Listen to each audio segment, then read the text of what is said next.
And welcome to Reality Recapped, where I recap all of the trashiest reality shows. If you're new here, welcome. My name is Heather. I have a bachelor's degree in psychology, and it's through that lens that I watch these shows and make my comments. Of course, I have not met with any of the people on this show, so everything that I state is simply an opinion. My channel is a little bit of education and a whole lot of snark. In this episode, I'm going to recap Sister Wives, Season 18, Episode 14, Always Darkest Before Dawn. The episode opens to Meri rehashing the fallout of her marriage. It's been 6 months since she's had the conversation with Cody, where he told her he doesn't want to be married to her anymore. And she's just recently, within a month, seen the footage of Season 17, where Cody says he doesn't consider himself married to her anymore. She's done some thinking since she's seen that, and she wonders why she's in Flagstaff anymore. She says Robin will be the only one who'll actually care, so she wants Robin in on the conversation with Cody. Janelle says Meri is someone who is very loyal, but in this case, Janelle thinks maybe it's not good for Meri to stay in the relationship. And Christine is essentially all of us when we think about how Meri has been treated. I think it's disgusting how Cody's been dragging Meri along for years. And I think it's equally as disgusting that Robin's like, stay with the family, let that girl go. I think it says a lot about Christine and Janelle's character, that even though they don't have a relationship with Meri, they don't seem to really like her, and they don't want to be around her, they still point out that she deserves better treatment and that she is being treated unfairly. We cut to Janelle and Christine, who are hiking with Christine's family in City of Rocks National Reserve. Christine tells us she's going to continue to be a sister wife to Janelle. And we cut from this beautiful hike that they're going on to Cody, who is not a happy camper. Cody says that Christine and Janelle are just united in a common enemy, their hatred of him and Robin, because they have nothing good to say about them. Editing is pretty funny here because Cody's saying that they're saying horrible things about him, but then we cut to them on a hike, and this is their conversation. Just so you guys know, in Janelle's mind, she's naming all these plants. She's like, that's blah, blah, blah, that's blah, blah, blah. She is, who are you? It's just a reminder from the producers of the disparity between what Cody says and then actual reality. It also reminds us of how a narcissist is going to twist the closeness of two people and make it about them. They're only close because of me, Cody is claiming. So it's pretty comical that he still thinks he has this much impact on their relationships or on their lives. And it also, at the same time, devalues their relationship as legitimate and positive, which to me it appears to be. On the hike, they all go into the shared belief that they all grew up with, whether AUB or LDS. Because remember, Janelle's from LDS, Christine's from AUB. And they both believed, and they were both raised, that the world was about to end. Steve said anything would happen and the church would say, see, this is it, the end. I'm very curious about this. This is a little bit outside of my wheelhouse. I don't know a lot about doomsday preppers and apocalyptic stuff, but I looked up a few articles that I think are interesting that I'm going to talk about. I'm only going to cover one article in this video because I'm not feeling so great. If you are not interested in this article and you want to get back to Sister Wives, I am putting up a timestamp now of when this article is going to be done. So you're welcome to skip forward if you're not interested in learning. Okay. All right, they're gone. All right, everybody, let's get into the article.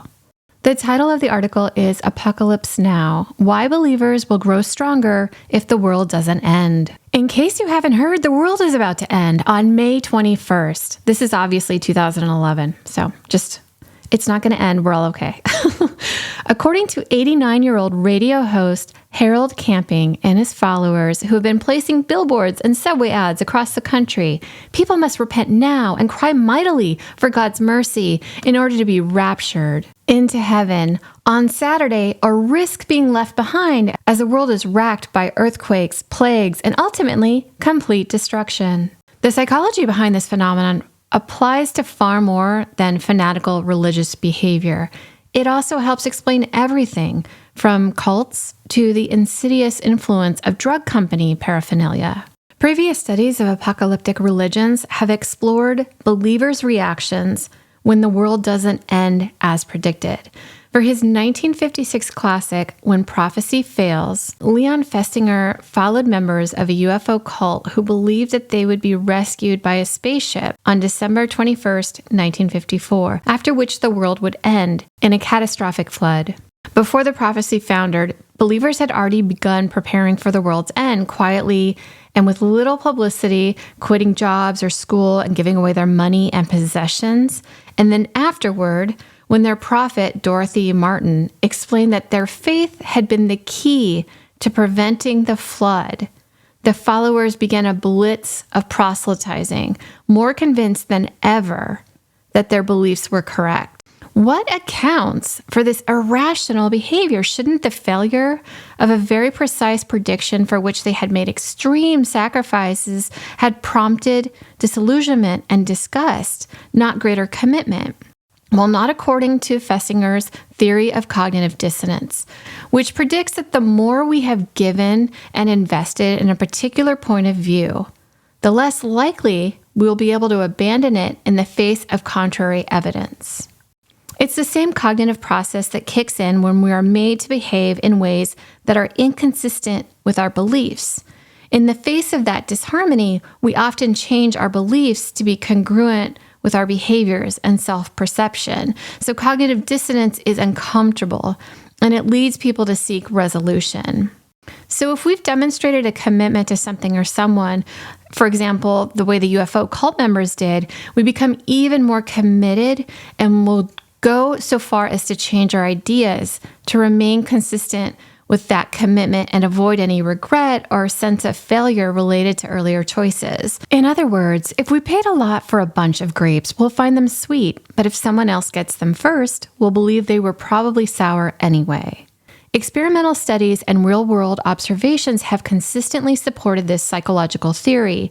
For example, when research participants were asked to perform an embarrassing task, reading explicit sexual descriptions out loud, including obscene words in order to gain admission to what turned out to be a boring group, they claimed that the group was much more stimulating than people who paid a lower price of admission. Fraternities and military organizations have used this tactic for centuries. Of course, that's why hazing will probably never be eliminated, because it does actually enhance group commitment. Similarly, studies have found that when people pay more for a bad wine or meal, they're more likely to report that it was tasty compared with people who paid less for the exact same crappy dinner or drink. No one wants to be a sucker. Festinger himself led another study that offers more insight into this phenomenon. He had students do incredibly dull tasks, repeatedly turning pegs or placing spools on a tray. After they were lulled into sufficient boredom, the students were asked to do the researchers a quote-unquote favor. Some were offered $20 to do the favor, some were offered $1, and the rest were offered nothing at all. The favor included trying to convince another student, which was actually a researcher, that the task wasn't boring. Later, another researcher asked the participants what they really thought of the task. Those who had been paid $20 or nothing said it was excruciatingly tedious. But those who were paid $1 mainly reported that it wasn't that bad.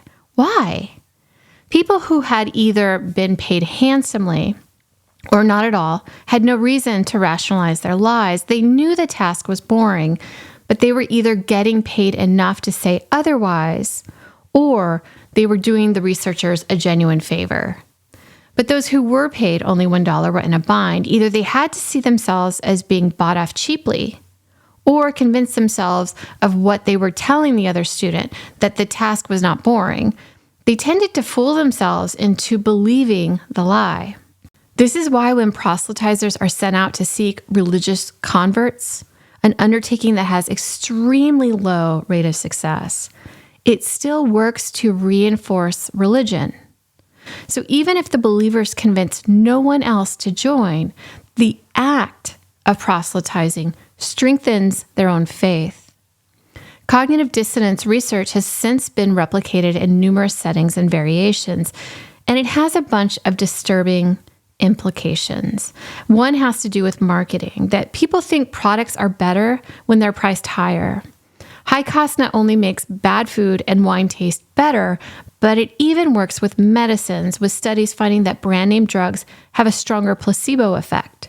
Another has to do with social influence. If we paid a lot for something, we tend to try to convince others of its value, not because it's great, but because we don't want to look like fools. And this is an example of how people wind up pushing their friends and families to take these expensive, life-changing seminars. What's more, the worse they're treated in these seminars, the more likely they are to try to convince others to join. A similar phenomenon happens when teens say that boot camps save their lives, even as research shows it doesn't reduce bad behavior. Let's say there's a doctor getting paid $1 million to promote a drug company's products. Then also consider the doctor who's only getting a few pens and free samples to promote the same drug. So based on Festinger's findings, it's possible that the undercompensated doctor, the one who technically would have no conflict of interest to report, may actually be more compromised than the one who's getting paid well to speak on behalf of the product. Whether or not the world ends on Saturday, the effects of cognitive dissonance theory are something to consider.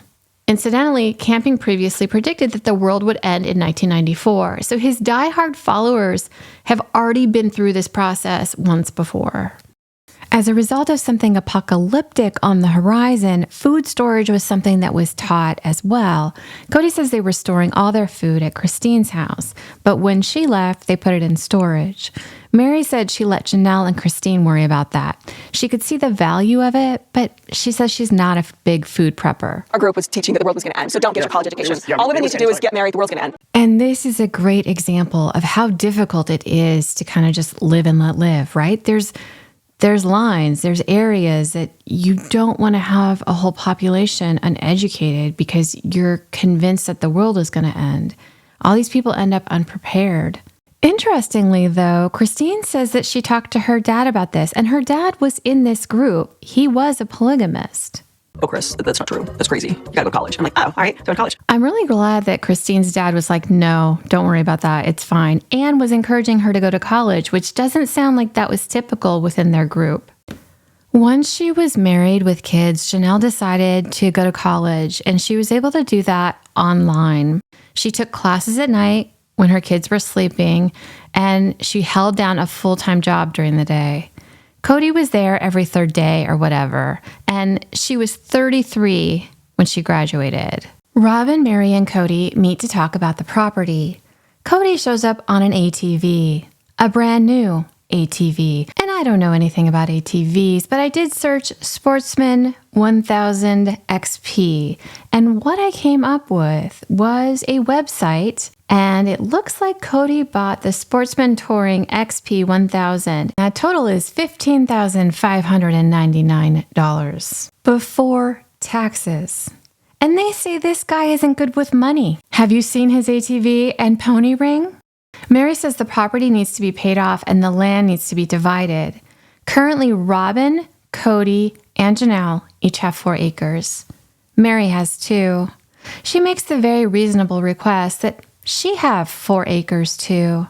Cody just doesn't agree with that. Meri brings up the fact that she's still financially putting into the family, even though she and Cody haven't been in a good place. She says, I deserve to have some of the property, and not just what he decides I'm worthy of. This is just weird to me. You two get 8 together, 4 and 4. Janelle gets 4, and I get 2.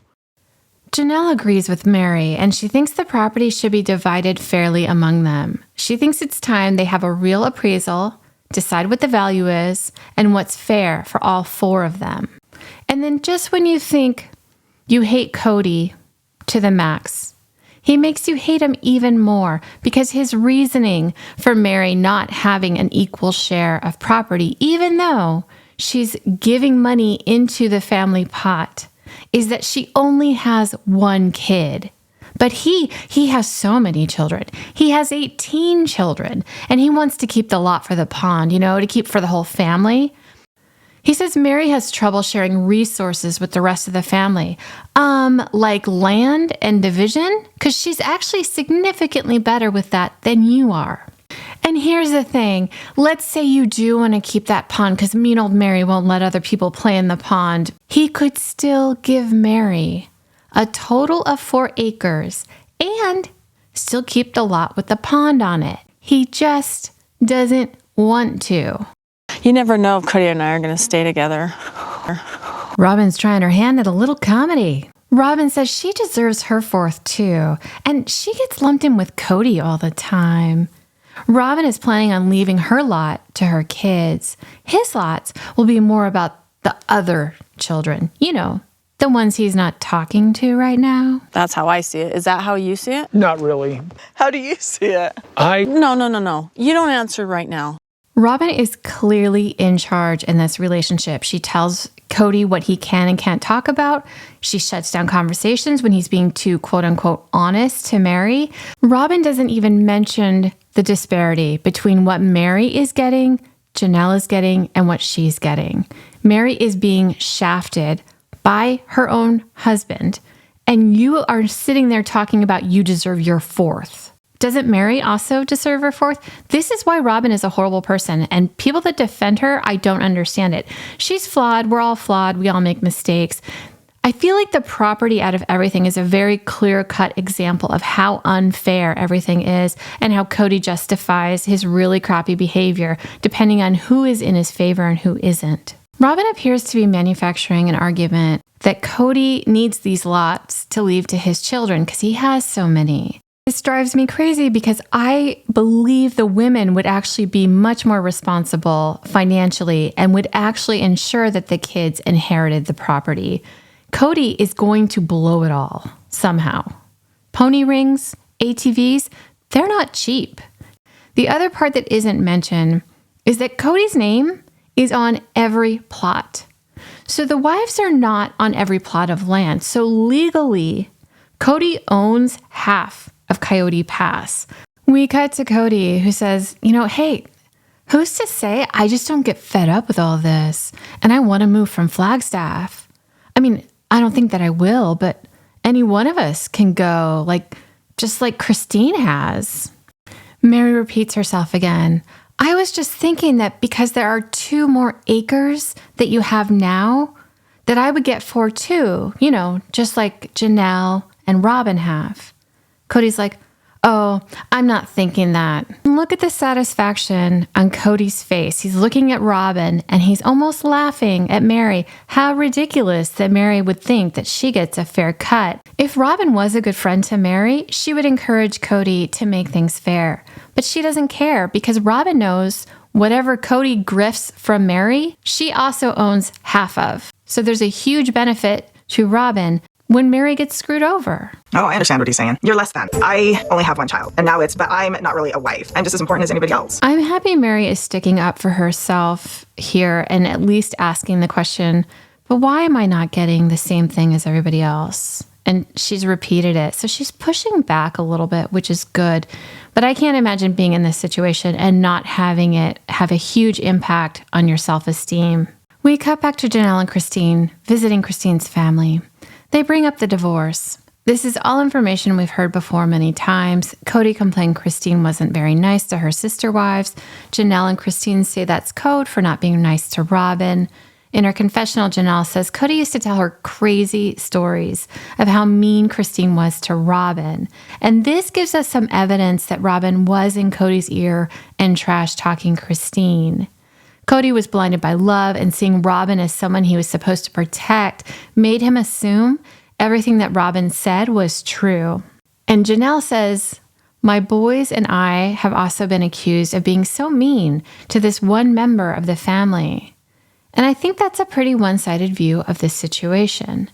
Janelle said she does not think that Christine was actually mean to Robin. Cody asked Christine to get his name off of her house so that he could finance a house with Robin. What fortunate luck for Christine. So when Christine left, she said, I'm going to keep the house and all that profit. And here, you can have the land. Christine also tells us that she was the one making the payments on the house. So Cody wasn't helping with that. Why would he get any benefit from it? Christine says Janelle is stuck, though, because her finances are so stuck with Cody's name tied to them. Cody says, we all have the same problem. All of our assets are combined. And while it's true, Cody doesn't have property with only his name on it, he is on every single deed. Janelle says life is short. I'm in my 50s. There's a lot of life left. She says she's still spiritually married to Cody, but it's because she doesn't know how to reconcile her faith with what's happening. Does that remind you guys of anything? Maybe some cognitive dissonance? Her inability to let go of her belief system, even though she's getting information coming in that's telling her it's probably not the best situation? Cut back to Coyote Pass. Meri announces she needs to spend more time at the B&B, and she probably won't be renewing her lease because of everything that's gone on and what Cody has said. Robin asks if it's a temporary situation. Meri says, I don't know. Okay. Robin does a real good job of getting fluids to come out of her face here, but unfortunately, they're coming from her nose. Robin, that's snotting, not crying. Meri keeps mentioning that Cody is saying things to her in private that he isn't saying around other people and that he's not willing to say publicly. And I think Meri is saying everything in front of Robin as a sort of way to say, like, this is what's happening and this is why I'm leaving. Almost as if she feels like she has to prove to Robin that she's being pushed out and that's why she's leaving. I'm not going to apologize for what I know in my heart is what I need to do. The emotion that somebody else has about it is irrelevant. Good for you, Meri. Yes, that is so accurate. Yes, good for you, Meri. That's awesome. Cody asks if Meri even wants to look at the lot. She says, things that you've said about me this year, it changes things. Cody says, you're making it about what I said. Why can't we get to the page where we're making it about what we are instead about what I say? Because where you are is a direct result of what you've said. Cody says he doesn't appreciate the blame. He says they talked a few days ago and he thought they totally agreed that they would only be friends and no longer a married couple. He's been managing his marriage with Meri for 7 years. But he says, when you get a divorce, you both whip out your victim cards. And Cody doesn't want that to happen here. Cody has said time and time again, he hardly sees Meri. So it's suspicious to me that 3 days before they film or a couple days before they film, all of a sudden they're going to spend a little time together. I think he was trying to control what she was going to say in front of the cameras and in front of Robin. He is basically saying, Meri is going to say what happened, and I don't want the public to really know. There is a lot of information that Meri could bring up. It's going to illuminate how she and Cody became estranged. And Meri tells us the estrangement happened before the catfishing, which I think most of the viewers have suspected for a very long time. Feels like blame. She's saying the Okay. things I that said, you said. let me, and can I? Yeah, go ahead. Sorry. Trying to help. I'll shut up. I understand. I would be very upset if I was Meri and I'm trying to talk to my husband of 32 years, but his wife of 12 years keeps interrupting because she can talk to him better. I'm sure Meri is buying Robin's stance, which is that she's just trying to help and she can talk to Cody in a way that nobody else can. Well, that's because he favors you and he doesn't see the full picture of who you are. But I think he'll eventually fall out of favor too. I don't think this is like a Romeo and Juliet love story. I think this is two very dysfunctional people that are very manipulative. I think Robin has figured out how to work Cody. Cody may figure this out eventually, especially with everybody explaining what's going on. He might have a different picture of what's happening. It'll be interesting to see what ends up happening in this family when all the blinders are taken off. Robin says wives are supposed to advocate for one another. I have always advocated for Cody's marriages with all of his wives. It's important to live plural marriage successfully. What I think is interesting is we're going to go into Cody's confessional and he's going to explain his side and the pressure that he's had from Robin this whole time to not give up on any of his marriages. I think he feels really stuck because he is being told by Robin, you can't abandon this marriage. Robin was always, you have no business, you have no right to leave her. And she's still doing it in a way against my wishes. It's like, stop. I have to determine if this is right for me or not. I see this as a very big deal. The fact that Cody is speaking out publicly against what Robin is advising him of. I don't know that we've seen this before with him and Robin. I don't know that he's ever gone against Robin and what she's wanting. So this is a shift for them. I feel a little bit for Cody here and when I say a little bit, I mean a real teeny, tiny bit. I think Cody is aware that the love that Robin has toward him is conditional based on him following what she wants. He's also mentioned that he doesn't want Robin to lose respect for him if he can't keep his marriages together. It might give insight into how unhappy he is, because even though he's infatuated with Robin and he loves her, he is making choices that potentially could ostracize her from him. You want something that we can't have together. We can always have something else, but not that. I'm sorry, I need to move away. I'm sorry. Meri says she still feels like he is putting the responsibility of the marriage failing on her, and that he isn't owning that he doesn't want a marriage with her. Meri wants Cody to say those things in front of Robin. I want to say that it's interesting that both Meri and Cody are feeling very pressured by Robin to operate in a certain way. This dynamic that somehow Robin is the one who can give the stamp of approval and who's in charge of kind of keeping everybody in line.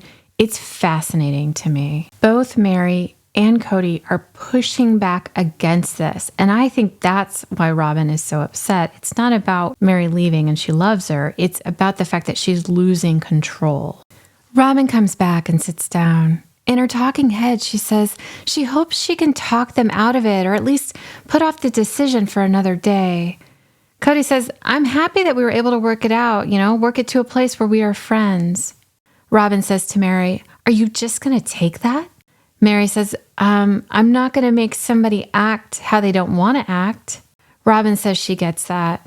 I don't think Robin gets that, actually. Right now, she's asking both of them to continue to act for her. Cody says, oh, the act was easy. And this is Meri's face.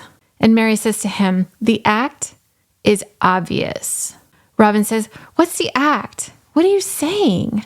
Cody says, just performing my husbandly duties, Robin says, one of the reasons I fell in love with him is because of how he treated his wives. It's not an act. I know he's bitter now. I know he's struggling. So he's going into these weird dark places, but so tired of him talking like this. I would agree with Robin that it wasn't an act. When we saw Cody in the first season, he did seem to love his wives, all of them. That has shifted, that changed over time. What Robin is saying is that, what I fell in love with, and she's hinted at this, in other episodes, that she was somehow duped or tricked. And that's a common feeling when you have fallen in love with somebody and they begin to behave in a way that feels unrecognizable. It makes sense that you're like, wait a second, what is this happening? But the writing has been on the wall for a very long time. It's Robin's insistence that things don't change and that people don't talk about the fact that they're not happy anymore and that they want to separate. Robin wants status quo. She doesn't want people to leave. It's not because she loves the other women. It's more about her and her security and what she wants and her big picture. And she's willing for other people to pay a tremendous cost to live in that life. She doesn't even understand that that's what she's asking of other people. I don't think she does anyway. I think Cody freaked out a little bit because now he says, I'm not deciding this is over. I'm just saying what you want is never going to happen. I'm just happy he wore gloves for this. Then he says the reason he was upset when Christine left was because she just decided, and it was one side and there was no negotiation, which is exactly how he decided that he was done with Meri, except Christine was communicative, and she kept telling him, I'm not happy, let's go to counseling, and he didn't do anything about it. He says, I'm not trying to do that, Meri. I'm trying to be fair. Well, then maybe throw some acres her way. That would be fair. Give her at least what the other wives have if you really want to be fair. Let's see if that happens. Cody says he's willing to fake being in love with Meri and perform his husbandly duties. Meri points out in her confessional that he hasn't been doing that for 7 to 8 years. I know that you don't feel or consider yourself married to me. That's not true. I think I understand Meri's laughter here because it just feels so crazy. This whole thing just feels crazy, like you're in an alternate universe. So I understand why she's laughing. I think I would be, if I was Meri and had been in this situation, I think I probably would be more on the angry side, but I'm Irish and I'm very connected to my anger, but also to laughter. It's yin and yang, my friends, yin and yang. This agreement that I gave you, Our sacred covenant was, if I'm ever not in love with you, I won't just sit there and be in a pathetic place with you. You made me promise you that. But that doesn't mean the marriage is over. I wonder about this conversation because maybe Robin walked away from this conversation that they had when they first got married and this promise that if you're unhappy, talk to me about it so we can solve it. And maybe Cody walked away from that conversation thinking like, if you don't love me anymore and you don't want to be with me anymore, then you need to leave the relationship. It's possible that they had this conversation and they both walked away with two completely different understandings of what they'd agreed to. But it is fascinating, isn't it, that they agreed before they even got married that they didn't want to live in a marriage that was loveless. And here's all these women living for decades in a loveless marriage and being encouraged to stay in it, even though it's loveless. My intention, I was hanging on with you. And I think now I need to let go. It's not fair to either of us. I know. It's not fair for me to be alone like I have been for years. And it's not fair for him to feel like he has to do a duty. Robin says, "This isn't what I want." Meri says, "This isn't what I want either, Robin." And Cody says, "Yeah, this isn't what I want either." Imagine having the breakup conversation with your spouse and having to console his current wife as you have it. It's incredible how Robin has made their breakup more about her than it is about them. Meri says she doesn't think her relationship will be very different with Robin. She says she needs to figure out how to be friends with her ex's spouse.